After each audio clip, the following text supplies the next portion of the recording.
પર pickup ટેમ્પાનું tyre ફાટતા 2 કારો અથડાઈ, બંને કારોમાં નુકસાન, સવારોનો થયો બચાવ। પાડી નેશનલ હાઈવે નંબર 48 પર આજે એક શૃંખલાબંધ અકસ્માત થયો હતો, જેમાં પિકઅપ ટેમ્પાનું ટાયર ફાટ્યા બાદ 2 કારો એક પાછળ એક અથડાઈ હતી। સદનસીબે કોઈ જાનહાનિ થવા પામી ન હતી, પરંતુ બંને કારોમાં ભારે નુકસાન થયું હતું।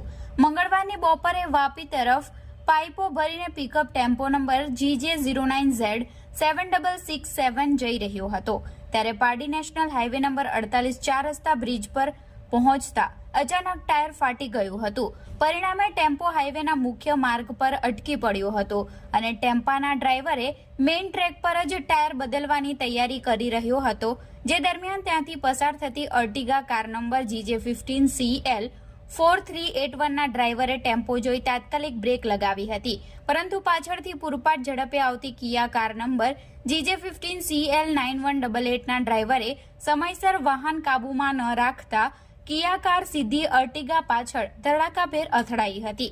અકસ્માતના કારણે હાઈવે પર થોડીવાર માટે ટ્રાફિક ધીમો પડ્યો હતો। ઘટનાની જાણ થતાં જ પારડી પોલીસ ટ્રાફિક વિભાગની ટીમ ઘટના સ્થળ પર દોડી આવી ત્રણેય વાહનોને બ્રિજ નીચે ઉતારી ટ્રાફિક સામાન્ય કરાવ્યો હતો।